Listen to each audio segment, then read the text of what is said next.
ನಮಸ್ಕಾರ ಸ್ನೇಹಿತರೆ, ನಾನು ನಿಮ್ಮ ಮಲ್ಲು ಮುರುಗೋಡ್. ಇವತ್ತಿನ ತರಗತಿಯಲ್ಲಿ ನ್ಯಾಯಿಕ ವಿಮರ್ಶೆಯ ಬಗ್ಗೆ ನೋಡೋಣ. ಹಿಂದಿನ ತರಗತಿಯಲ್ಲಿ ಸರ್ವೋಚ್ಚ ನ್ಯಾಯಾಲಯಕ್ಕೆ ಸಂಬಂಧಪಟ್ಟಂತ ಒಂದು ವಿಷಯವನ್ನ ನೋಡಲಾಗಿತ್ತು. ಇವತ್ತಿನ ತರಗತಿಯಲ್ಲಿ ಈ ವಿಷಯ ನ್ಯಾಯಿಕ ವಿಮರ್ಶೆ ಅಂತಕ್ಕಂತ ಒಂದು ವಿಷಯ. ಹಾಗಾದ್ರೆ ನ್ಯಾಯಿಕ ವಿಮರ್ಶೆ ಅಂದ್ರ ಮೊದಲು ಏನಂತೇಳಿ ತಿಳ್ಕೊಣ, ಇದರ ಅರ್ಥವನ್ನ. ನ್ಯಾಯಿಕ ವಿಮರ್ಶೆಯ ಅರ್ಥ ಏನೆಂದರೆ, ನಮಗೀಗಾಗಲೇ ಸರ್ಕಾರದಲ್ಲಿ 3 ಅಂಗಗಳು ಕಂಡು ಬರ್ತಾವ ಅಂತ ಹೇಳಿದೀವಿ. ಸರ್ಕಾರದಲ್ಲಿ ಎಷ್ಟು ಅಂಗಗಳು ಕಂಡು ಬರ್ತಾವ್ರಿ? 3 ಅಂಗಗಳು. ಒಂದು ಶಾಸಕಾಂಗ, ಇನ್ನೊಂದು ಕಾರ್ಯಾಂಗ, ಯಾವಂಗ್ರಿ ಕಾರ್ಯಾಂಗ, ಮತ್ತೊಂದು ನ್ಯಾಯಾಂಗ ಅಂತಕ್ಕಂಥದ್ದು. ನಾವೀಗ ಏನ ನ್ಯಾಯಿಕ ವಿಮರ್ಶೆಯನ್ನ ನೋಡ್ತಿದ್ದೀವಲ್ಲ, ಇದು ಯಾವ ಅಂಗದಾಗ ಕಂಡು ಬರ್ತದಂದ್ರ ನ್ಯಾಯಾಂಗದಾಗ ಕಂಡು ಬರ್ತದ. ಯಾವ ಅಂಗದಲ್ಲಿ ಕಂಡು ಬರ್ತದ? ನ್ಯಾಯಾಂಗದಲ್ಲಿ. ಹಾಗಾದ್ರ ನ್ಯಾಯಿಕ ವಿಮರ್ಶೆ ಅಂದ್ರ ನೋಡ್ರಿ, ಶಾಸಕಾಂಗ ಏನ್ ಕೆಲಸವನ್ನ ನಿರ್ವಹಿಸ್ತದ? ಶಾಸನಗಳನ್ನ ರೂಪಿಸ್ತಕ್ಕಂಥ ಕೆಲಸವನ್ನ ಮಾಡ್ತದ. ಶಾಸನಗಳನ್ನ ರೂಪಿಸುವ ಅಂಗವೇ ಶಾಸಕಾಂಗ. ಇನ್ನು ಕಾರ್ಯಾಂಗವು ಆ ಶಾಸನಗಳನ್ನ ಅನುಷ್ಠಾನಗೊಳಿಸ್ತಕ್ಕಂಥ, ಆಜ್ಞೆಗಳನ್ನ ಹೊರಡಿಸ್ತಕ್ಕಂಥ ಅಥವಾ ಆದೇಶಗಳನ್ನ ಹೊರಡಿಸ್ತಕ್ಕಂಥ ಕೆಲಸವನ್ನ ಮಾಡ್ತದ. ಹಾಗಾದ್ರೆ ನ್ಯಾಯಿಕ ವಿಮರ್ಶೆ ಎಂದರೆ ಶಾಸಕಾಂಗವು ರೂಪಿಸುವ ಶಾಸನಗಳು ಮತ್ತು ಕಾರ್ಯಾಂಗವು ಹೊರಡಿಸುವ ಆಜ್ಞೆ ಅಥವಾ ಆದೇಶಗಳನ್ನ ಸಂವಿಧಾನ ಬದ್ಧವಾಗಿವೆಯೋ ಅಥವಾ ಇಲ್ಲವೋ ಎಂಬುದರ ಬಗ್ಗೆ ನ್ಯಾಯಾಂಗ ಒಳಗೊಂಡಿರುವ ಅಧಿಕಾರವನ್ನ ನಾವು ನ್ಯಾಯಿಕ ವಿಮರ್ಶೆ ಅಂತ ಕರಿತೀವಿ.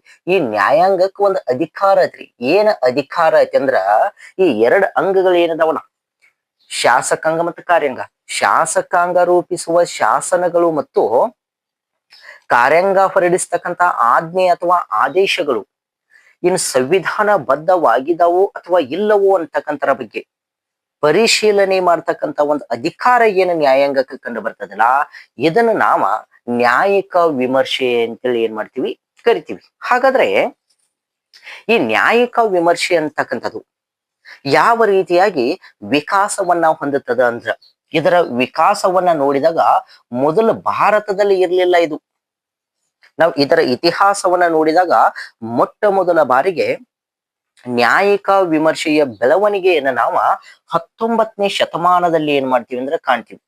ಯಾವ ಶತಮಾನದಲ್ಲಿ? 19ನೇ ಶತಮಾನದಲ್ಲಿ ಏನ್ ಮಾಡ್ತೀವಿ, ಕಾಣ್ತೀವಿ. ಹಾಗಾದ್ರೆ ಈ 19ನೇ ಶತಮಾನದಲ್ಲಿ ಯಾವ ದೇಶದಲ್ಲಿ ಕಾಣ್ತೀವಿ ಅಂದ್ರ ಅಮೇರಿಕಾ ದೇಶದಲ್ಲಿ, ಯುನೈಟೆಡ್ ಸ್ಟೇಟ್ಸ್ ಆಫ್ ಅಮೇರಿಕಾ ಅಂತೇಳಿ, USA ಅಂತೇಳಿ ಕರಿತೀವಿ. ಅಮೇರಿಕಾ ದೇಶದಲ್ಲಿ ಏನ್ ಮಾಡ್ತೀವಿ ಅಂದ್ರ ಇದರ ಒಂದು ಮೂಲವನ್ನ ಕಾಣ್ತೀವಿ ಅಂತಕ್ಕಂಥದ್ದು. ಹಾಗಾದ್ರೆ ಎಲ್ಲಿ ಕಾಣ್ತೀವಿ ಅಂದ್ರ ನೋಡ್ರಿ, 1803ರಲ್ಲಿ, ಯಾವ 3ರಲ್ಲಿ? 1803ರಲ್ಲಿ ಮಾರ್ಬರಿ ವರ್ಸಸ್ ಮ್ಯಾಡಿಸನ್ ಪ್ರಕರಣದಲ್ಲಿ, ಮಾರ್ಬರಿ ವರ್ಸಸ್ ಮ್ಯಾಡಿಸನ್ ಪ್ರಕರಣದಲ್ಲಿ ಅಮೆರಿಕದ ಸುಪ್ರೀಂ ಕೋರ್ಟ್ನ ನ್ಯಾಯಾಧೀಶರಾದ ಜಾನ್ ಮಾರ್ಷಲ್ ರವರು ಒಂದು ತೀರ್ಪನ್ನ ನೀಡ್ತಾರೆ. ಜಾನ್ ಮಾರ್ಷಲ್ ರವರು ಒಂದು ತೀರ್ಪನ್ನು ನೀಡ್ತಾರೆ. ಯಾವ ಪ್ರಕರಣದಲ್ಲಿ ಅಂದಾಗ ಮಾರ್ಬರಿ ವರ್ಸಸ್ ಮ್ಯಾಡಿಸನ್ ಪ್ರಕರಣ. 1803ರಲ್ಲಿ ಅಮೆರಿಕದ ಸುಪ್ರೀಂ ಕೋರ್ಟ್ ನ ನ್ಯಾಯಾಧೀಶ ಜಾನ್ ಮಾರ್ಷಲ್ ಏನ್ ಮಾಡ್ತಾನಂದ್ರ ಒಂದು ತೀರ್ಪನ್ನು ನೀಡ್ತಾನೆ. ಏನಂತೇಳಿ ತೀರ್ಪು ನೀಡ್ತಾನಂದ್ರ, ಅಮೆರಿಕದ ಶಾಸಕಾಂಗವನ್ನ ನಾವ ಕಾಂಗ್ರೆಸ್ ಅಂತೇಳಿ ಕರಿತೀವಿ. ಅಮೆರಿಕದ ಶಾಸಕಾಂಗವನ್ನ ಕಾಂಗ್ರೆಸ್ ಅಂತೇಳಿ ಕರಿತೀವಿ. ಈ ಕಾಂಗ್ರೆಸ್ ಶಾಸನಗಳನ್ನ ರೂಪಿಸುವ ಕ್ರಮಗಳ ಬಗ್ಗೆ ಏನ್ ಮಾಡಲಾಗ್ತದಂದ್ರ ಇಲ್ಲಿ ಚರ್ಚಿಸಲಾಗುತ್ತದೆ ಅಂತಕ್ಕಂಥದ್ದು.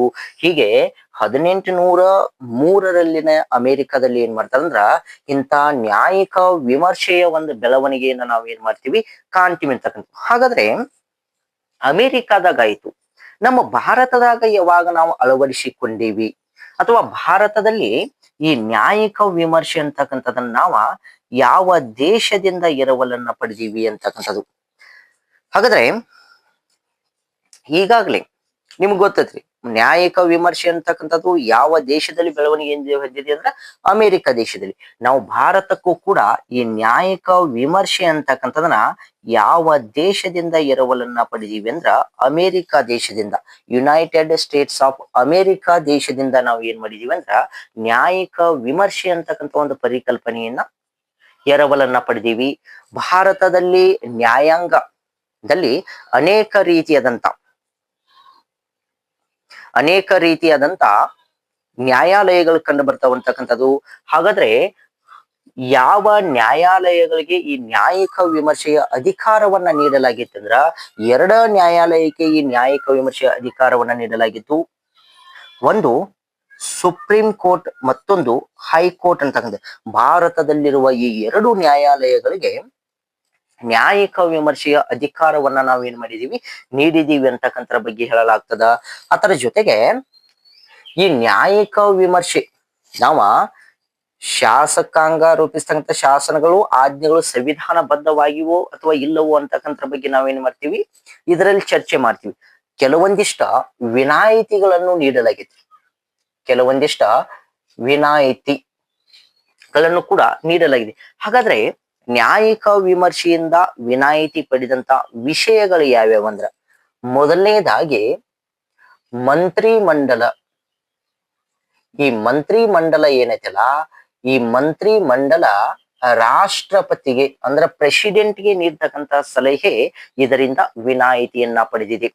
ನಾವು ಮಂತ್ರಿಮಂಡಲ ರಾಷ್ಟ್ರಪತಿಗಳಿಗೆ ನೀಡುವ ಸಲಹೆಯನ್ನ ನ್ಯಾಯಾಲಯದಲ್ಲಿ ಪ್ರಶ್ನಿಸುವಂತಿಲ್ಲ. ಎರಡನೆಯದಾಗಿ ನೋಡ್ರಿ, ಚುನಾವಣಾ ಕ್ಷೇತ್ರಗಳ ಪುನರ್ವಿಂಗಡಣೆ. ಈ ಚುನಾವಣಾ ಕ್ಷೇತ್ರಗಳ ಪುನರ್ವಿಂಗಡಣೆಗೆ ಸಂಬಂಧಪಟ್ಟಂತ ಒಂದು ನ್ಯಾಯಿಕ ವಿಮರ್ಶೆಯಿಂದ ನಾವು ಏನ್ ಮಾಡಿದೀವಿ, ಎರವಲನ್ನ ಅಂದ್ರ ವಿನಾಯಿತಿಯನ್ನ ನೀಡಲಾಗಿದೆ ಅಂತಕ್ಕಂಥದ್ದು. ಅದರ ಜೊತೆಗೆ ಸಂಸತ್ತಿನ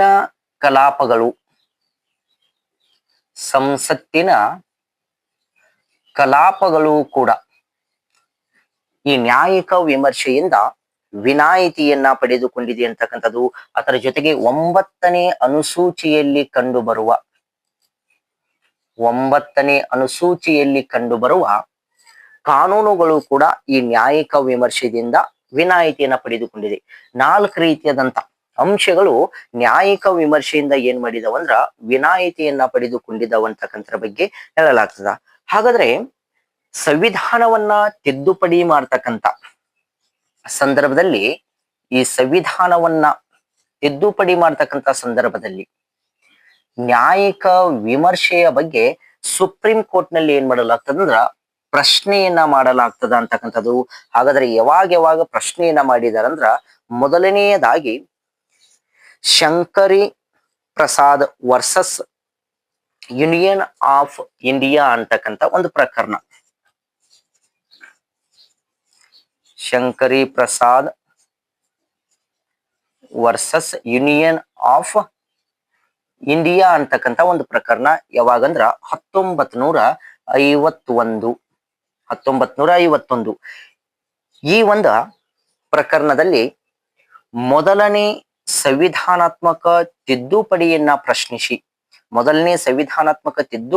ಪ್ರಶ್ನಿಸಿ ಸುಪ್ರೀಂ ಕೋರ್ಟ್ದಲ್ಲಿ ಏನ್ ಮಾಡಲಾಗ್ತದಂದ್ರ ಪ್ರಶ್ನೆಯನ್ನ ಮಾಡಲಾಗ್ತದ. ಹಾಗಾದ್ರೆ ಈ ಪ್ರಕರಣದಲ್ಲಿ ಸುಪ್ರೀಂ ಕೋರ್ಟ್ ಏನು ತೀರ್ಪನ್ನ ನೀಡ್ತದಂದ್ರ, ಸಂವಿಧಾನದ ಯಾವುದೇ ಭಾಗವನ್ನ ತಿದ್ದುಪಡಿ ಮಾಡುವ ಅಧಿಕಾರ ಸಂಸತ್ತಿಗೆ ಕಂಡು ಬರುತ್ತದೆ ಅಂತೇಳಿ ತೀರ್ಪು ನೀಡ್ತದ. ಸಂವಿಧಾನದ ಯಾವುದೇ ಭಾಗವನ್ನ ತಿದ್ದುಪಡಿ ಮಾಡುವ ಅಧಿಕಾರ ಸಂಸತ್ತಿಗೆ ಕಂಡು ಬರುತ್ತದೆ ಅಂತಕ್ಕಂಥ ಬಗ್ಗೆ ಏನ್ ಮಾಡ್ತದಂದ್ರ ಈ Shankari Prasad versus union of India ಪ್ರಕರಣದಲ್ಲಿ ಏನ್ ಮಾಡ್ತದಂದ್ರ ತೀರ್ಪು ನೀಡ್ತದ ಅಂತಕ್ಕಂಥದ್ದು. ಇದಾದ ನಂತರ ಸಂಜನ್ ಪ್ರಕರಣ ಅಂತಕ್ಕಂಥದ್ದು ಕಂಡು ಬರ್ತದ, ಸಂಜನ್ ಸಿಂಗ್ ಪ್ರಕರಣ ಅಂತಕ್ಕಂಥದ್ದು. ಹಾಗಾದ್ರೆ ಈ ಸಂಜನ್ ಸಿಂಗ್ ಪ್ರಕರಣ ಅಂತಕ್ಕಂಥದ್ದು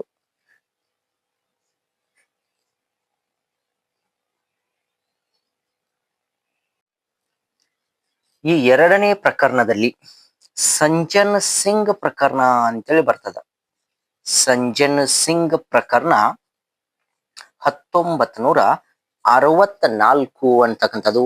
ಹಾಗಾದ್ರೆ ಈ ಸಂಜನ್ ಸಿಂಗ್ ಪ್ರಕರಣದಲ್ಲಿ ಸುಪ್ರೀಂ ಕೋರ್ಟ್ ನಲ್ಲಿ ಯಾವ ತಿದ್ದುಪಡಿಯನ್ನ ಪ್ರಶ್ನಿಸಲಾಗ್ತದಂದ್ರ 17ನೇ ಸಂವಿಧಾನಾತ್ಮಕ ತಿದ್ದುಪಡಿಯನ್ನ ಪ್ರಶ್ನಿಸಿ ಸುಪ್ರೀಂ ಕೋರ್ಟ್ ಗೆ ಹೋಗಲಾಗ್ತದ. ಹಾಗಾದ್ರೆ ಈ 17ನೇ ಸಂವಿಧಾನಾತ್ಮಕ ತಿದ್ದುಪಡಿಯು 31ನೇ ವಿಧಿಯಲ್ಲಿ ಕಂಡು ಬರ್ತಕ್ಕಂತ ಮೂಲಭೂತ ಹಕ್ಕುಗಳನ್ನ ಉಲ್ಲಂಘನೆ ಮಾಡ್ತದ ಅಂತೇಳಿ ಏನ್ ಮಾಡಲಾಗ್ತದ ಅಂದ್ರ ಸುಪ್ರೀಂ ಕೋರ್ಟ್ ದಾಗ ಪ್ರಶ್ನೆಯನ್ನ ಮಾಡಲಾಗ್ತದ. ಅವಾಗ ಸುಪ್ರೀಂ ಕೋರ್ಟ್ ಏನ್ ಆಜ್ಞೆಯನ್ನ ನೀಡ್ತಂದ್ರ ಈಗಾಗಲೇ ಈ Shankari Prasad versus union of India ಪ್ರಕರಣದಲ್ಲಿ ನೀಡಿದಂತ ತೀರ್ಪನ್ನೇ ಮತ್ತೆ ಏನ್ ಮಾಡ್ತದ ಮರಳಿ ನೀಡ್ತದ ಅಂತಕ್ಕಂಥದ್ದು. ಏನ್ ನೀಡ್ತದಂದ್ರ ಸಂವಿಧಾನದ 368ನೇ ವಿಧಿಯ ಪ್ರಕಾರ ಸಂವಿಧಾನದ ಯಾವುದೇ ಭಾಗವನ್ನ ತಿದ್ದುಪಡಿ ಮಾಡುವ ಅಧಿಕಾರ ಯಾರಿಗೆ ಕಂಡು ಬರ್ತದಂದ್ರ ಸಂಸತ್ತಿಗೆ ಕಂಡು ಬರುತ್ತದೆ ಅಂತೇಳಿ ಏನ್ ಮಾಡ್ತದ ತೀರ್ಪನ್ನು ನೀಡ್ತದ. ಇಲ್ಲಿಯೂ ಕೂಡ ಸಂಸತ್ತಿನ ಅಧಿಕಾರವನ್ನ ಏನ್ ಮಾಡಲಾಗ್ತದಂದ್ರೆ ಎತ್ತಿ ಹಿಡಿಯಲಾಗ್ತದ. ಅಂದ್ರ ಈ ಸಂಸತ್ತು ಸಂವಿಧಾನದ ಯಾವುದೇ ಭಾಗವನ್ನ ಏನ್ ಮಾಡಬಹುದು ತಿದ್ದುಪಡಿಯನ್ನ ಮಾಡಬಹುದು ಅಂತಕ್ಕಂಥದ್ದು ಈ ಒಂದು ನಾವು ಪ್ರಕರಣದಲ್ಲಿ ಏನ್ ಮಾಡ್ತೀವಿ ಕಾಣ್ತೀವಿ. ಇದಾದ ನಂತರ ಗೋಲಕ್ನಾಥ್ ವರ್ಸಸ್ ಪಂಜಾಬ್ ರಾಜ್ಯ ಪ್ರಕರಣ ಅಂತೇಳಿ ಬರ್ತದ. ಗೋಲಕ್ನಾಥ್ ವರ್ಸಸ್ ಪಂಜಾಬ್ ರಾಜ್ಯ ಪ್ರಕರಣ. ಹಾಗಾದ್ರೆ ಈ ಗೋಲಕ್ನಾಥ್ ವರ್ಸಸ್ ಪಂಜಾಬ್ ರಾಜ್ಯ ಪ್ರಕರಣದಲ್ಲಿ ಯಾವಾಗ ಇದು ಆಗ್ತದಂದ್ರ 1967ರಲ್ಲಿ ಈ ಗೋಲಕ್ನಾಥ್ ವರ್ಸಸ್ ಪಂಜಾಬ್ ರಾಜ್ಯ ಪ್ರಕರಣ ಕಂಡು ಬರ್ತದಂತಕ್ಕಂಥದ್ದು 1967ರಲ್ಲಿ. ಈ ಪ್ರಕರಣದಲ್ಲಿ ಯಾವ ತಿದ್ದುಪಡಿಗಳನ್ನ ಪ್ರಶ್ನಿಸಲಾಗ್ತದಂದ್ರ 1ನೇ ಸಂವಿಧಾನಾತ್ಮಕ ತಿದ್ದುಪಡಿ ಮತ್ತು 4ನೇ ಸಂವಿಧಾನಾತ್ಮಕ ತಿದ್ದುಪಡಿ ಹಾಗೂ 17ನೇ ಸಂವಿಧಾನಾತ್ಮಕ ತಿದ್ದುಪಡಿಯನ್ನ ಪ್ರಶ್ನಿಸಿ ಸುಪ್ರೀಂ ಕೋರ್ಟ್ಗೆ ಮೊರೆ ಹೋಗಲಾಗ್ತದ. ಅವಾಗ ಸುಪ್ರೀಂ ಕೋರ್ಟ್ ಏನ್ ತೀರ್ಪನ್ನ ನೀಡ್ತದಂದ್ರ ಮೂಲಭೂತ ಹಕ್ಕುಗಳು ಏನ್ ಕಂಡು ಬರ್ತಾವಲ್ಲ ಈ 3ನೇ ಭಾಗದಲ್ಲಿ ಕಂಡು ಬರ್ತಕ್ಕಂತ ಮೂಲಭೂತ ಹಕ್ಕುಗಳನ್ನ 3ನೇ ಭಾಗದಲ್ಲಿ ಕಂಡು ಬರ್ತಕ್ಕಂತ ಈ ಫಂಡಮೆಂಟಲ್ ರೈಟ್ಸ್ ಅನ್ನ ತಿದ್ದುಪಡಿ ಮಾಡುವ ಅಧಿಕಾರ ಸಂಸತ್ತು ಹೊಂದಿಲ್ಲ ಅಂತೇಳಿ ತೀರ್ಪು ನೀಡ್ತದ. ತನ್ನ ತೀರ್ಪನ್ನ ಮತ್ತಿಲ್ಲಿ ಏನ್ ಮಾಡ್ತದ ಬದಲಾಯಿಸ್ತದ ಅಂತಕ್ಕಂಥದ್ದು. ಮೂಲಭೂತ ಹಕ್ಕುಗಳನ್ನ ತಿದ್ದುಪಡಿ ಮಾಡ್ತಕ್ಕಂಥ ಅಧಿಕಾರ ಸಂಸತ್ತು ಹೊಂದಿಲ್ಲ ಅಂತಕ್ಕಂಥದ್ರ ಬಗ್ಗೆ ಏನ್ ಮಾಡಲಾಗ್ತಂದ್ರ ಇಲ್ಲಿ ತಿಳಿಸಿಕೊಡ್ತದ. ಸಂವಿಧಾನದ 368ನೇ ವಿಧಿಯು ತಿದ್ದುಪಡಿಗೆ ಸಂಬಂಧಪಟ್ಟಂತ ವಿಷಯವನ್ನ ಒಳಗೊಂಡಿಲ್ಲ, ಅದು ಕೇವಲ ತಿದ್ದುಪಡಿ ನಿಯಮಗಳನ್ನ ಒಳಗೊಂಡಿದೆ ಅಂತೇಳಿ ತೀರ್ಪು ನೀಡ್ತದ. ನೋಡಿ, ಈ 368ನೇ ವಿಧಿಯ ಪ್ರಕಾರ ನಾವು ಏನ್ ಮಾಡ್ತೀವಿ ಸಂವಿಧಾನವನ್ನ ತಿದ್ದುಪಡಿ ಮಾಡ್ತೀವಿ. ಆದರೆ ಈ ಗೋಲಕ್ನಾಥ್ ವರ್ಸಸ್ ಪಂಜಾಬ್ ರಾಜ್ಯ ಪ್ರಕರಣದಲ್ಲಿ ಏನ್ ತೀರ್ಪು ನೀಡ್ತಾರಂದ್ರ 368ನೇ ವಿಧಿಯು ತಿದ್ದುಪಡಿ ವಿಷಯವನ್ನ ಒಳಗೊಂಡಿಲ್ಲ, ಅದು ಏನ್ ಒಳಗೊಂಡಿದೆ ಅಂದ್ರ ತಿದ್ದುಪಡಿ ನಿಯಮಗಳ ಬಗ್ಗೆ ಮಾತ್ರ ತಿಳಿಸ್ತದ. ಸಂಸತ್ತು ತಿದ್ದುಪಡಿ ಮಾಡ್ಬೇಕಂತಕ್ಕಂಥ ಬಗ್ಗೆ ಏನ್ ಮಾಡೋದಿಲ್ಲ, ಅದು ತಿಳಿಸಿಕೊಡುವುದಿಲ್ಲ ಅಂತಕ್ಕಂಥದ್ದು. ಆದ್ದರಿಂದ 3ನೇ ಭಾಗದಲ್ಲಿ ಕಂಡು ಬರ್ತಕ್ಕಂಥ ಈ ಮೂಲಭೂತ ಹಕ್ಕುಗಳನ್ನ ತಿದ್ದುಪಡಿ ಮಾಡುವ ಅಧಿಕಾರ ಸಂಸತ್ತು ಹೊಂದಿಲ್ಲ ಅಂತೇಳಿ ಏನ್ ಮಾಡ್ತದಂದ್ರ ಈ ಒಂದು ಪ್ರಕರಣದಲ್ಲಿ ತೀರ್ಪನ್ನ ನೀಡಲಾಗ್ತದ ಅಂತಕ್ಕಂಥದ್ದು. ಇದಾದ ನಂತರ ಕೇಶವಾನಂದ ಭಾರತಿ ವರ್ಸಸ್ ಕೇರಳ ಪ್ರಕರಣ ಅಂತೇಳಿ ಬರ್ತದ. ಕೇಶವಾನಂದ್ ಭಾರತಿ ವರ್ಸಸ್ ಕೇರಳ ರಾಜ್ಯ ಪ್ರಕರಣ ಯಾವಾಗ ಕಂಡು ಬರ್ತದಂದ್ರ 1973ರಲ್ಲಿ ಏನಾಗ್ತದಂದ್ರ ಕಂಡು ಬರುತ್ತದೆ ಅಂತಕ್ಕಂಥದ್ದು. ಈ ಒಂದು ಪ್ರಕರಣದಲ್ಲಿ ಯಾವ ತಿದ್ದುಪಡಿಗಳನ್ನ ನಾವು ಪ್ರಶ್ನೆ ಮಾಡ್ತೀವಿ ಅಂದ್ರ 24, 25 ಮತ್ತು 29ನೇ ಸಂವಿಧಾನಾತ್ಮಕ ತಿದ್ದುಪಡಿಯನ್ನ ಪ್ರಶ್ನಿಸುವುದರ ಮೂಲಕ ಸುಪ್ರೀಂ ಕೋರ್ಟ್ಗೆ ಮೊರೆ ಹೋಗಲಾಗ್ತದ. ಅವಾಗ ಈ ಕೇಶವಾನಂದ ಭಾರತಿ ವರ್ಸಸ್ ಕೇರಳ ಪ್ರಕರಣದಲ್ಲಿ ಸುಪ್ರೀಂ ಕೋರ್ಟ್ ಒಂದು ತೀರ್ಪನ್ನ ನೀಡ್ತದ. ಏನ್ ತೀರ್ಪು ನೀಡ್ತದಂದ್ರ ಸಂಸತ್ತು ತಿದ್ದುಪಡಿ ಮಾಡ್ತಕ್ಕಂಥ ಏನ್ ಅಧಿಕಾರ ಐತಲ್ಲ ಅದನ್ನ ಒಂದು ಸೀಮಿತವಾದಂತ ಈ ಸೀಮಿತವಾದ ಅಧಿಕಾರವನ್ನ ಹೊಂದಿದೆ ಅಂತೇಳಿ ಏನ್ ಮಾಡ್ತದಂದ್ರ ಇದು ತೀರ್ಪು ನೀಡ್ತದ.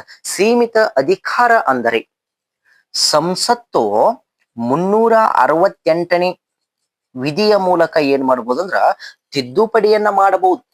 ಆದರೆ ಅದು ಮೂಲ ಸಂರಚನೆಗೆ ಧಕ್ಕೆ ಉಂಟು ಆಗುವಂತೆ ಇರಬಾರದು ಅಂತಕ್ಕಂಥದ್ದು. ಅಂದ್ರ ಸಂಸತ್ತು 368ನೇ ವಿಧಿಯ ಪ್ರಕಾರ ಸಂವಿಧಾನದ ಯಾವುದೇ ಭಾಗವನ್ನ, ಮೂಲಭೂತ ಹಕ್ಕುಗಳನ್ನ ಒಳಗೊಂಡಂತೆ ಸಂವಿಧಾನದ ಯಾವುದೇ ಭಾಗವನ್ನ ಏನ್ ಮಾಡಬಹುದು, ತಿದ್ದುಪಡಿ ಮಾಡಬಹುದು.